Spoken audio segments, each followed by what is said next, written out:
Bonjour à tous, je vous présente ici ma deuxième reproduction d'un compas de proportion du XVIIIe siècle. Le compas de proportion a été l'instrument de calcul principal des XVIIe et XVIIIe siècles.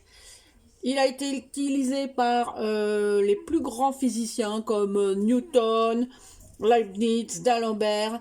Il a aussi été utilisé par Émilie du Châtelet, compagne de Voltaire, et première traductrice de Newton en France.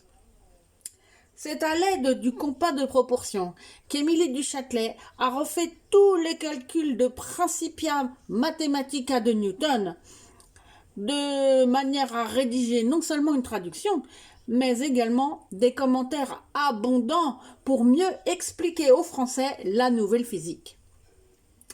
Le compas anglais reproduit au bon graphisme et aux bonnes dimensions, et maintenant le compas français.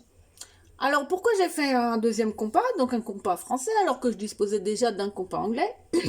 Mais c'est parce que tout simplement je me suis aperçu que je ne disposais pas d'une documentation suffisante pour apprendre l'utilisation du compas anglais. Tandis que je disposais d'une très bonne documentation pour utiliser le compas français, à savoir le manuel de Jacques Ozanam du XVIIe siècle, expliquant intégralement l'utilisation du compas. Et disponible gratuitement en téléchargement sur le site Gallica de la BNF. Alors, pour refaire un deuxième compas sur le modèle français, eh bien, j'ai procédé de la même manière, c'est-à-dire que sur Internet, je suis allée chercher la photo d'un compas de proportion français. On la trouve assez aisément. Pas tant que ça, mais assez aisément. Alors, ensuite de ça, donc je découpe les deux bras du compas, vous voyez, qui sont collés ici, hein, parce que là, le compas est photographié fermé. Donc, il faut découper séparément les deux bras, donc sur la face recto, puis sur la face verso. Ensuite de ça, tout simplement, vous venez coller les deux bras découpés sur deux petites jambes en carton, que vous avez elles aussi découpées préalablement. Et comme le compas doit pouvoir s'écarter et se refermer, eh bien, vous les solidarisez par une attache parisienne. Voilà. Avec tout ça, et pour pratiquement aucun investissement, vous disposez quasi gratuitement d'une reproduction très satisfaisante d'un compas d'époque, non seulement aux bonnes dimensions, mais également avec exactement le graphisme tel qu'il était à l'époque.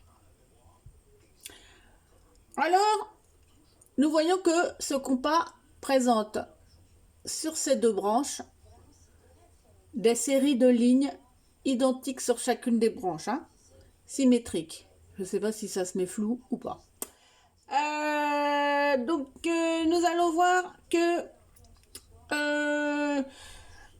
nous pourrons nous intéresser en premier lieu à la ligne des parties égales, donc que nous trouvons donc sur les deux branches symétriques du compas, ainsi qu'à la ligne des plans. La ligne des plans. Grâce à la ligne des parties égales, je vous montrerai bientôt sur d'autres vidéos comment effectuer des multiplications et des divisions simples. En utilisant uniquement le théorème de Thalès. Et grâce à la ligne des plans, nous allons bientôt apprendre à extraire des racines carrées fondées sur quelques principes élémentaires de géométrie euclidienne. Oui, car la géométrie euclidienne permet bien d'extraire des racines carrées, comme vous le verrez prochainement. Alors, à ma connaissance, ces petites vidéos sont les premières en France à faire revivre cet instrument fascinant dont l'historique est véritablement grandiose, puisqu'il a été indispensable au père de notre physique moderne. Alors j'espère que ces vidéos vous donneront envie de reproduire vous-même ce magnifique instrument et de l'utiliser bien sûr. Alors je pense en particulier aux enseignants de collège et lycée, qui pourront faire des ateliers de calcul à la manière de Newton et d'Émilie du Châtelet en classe.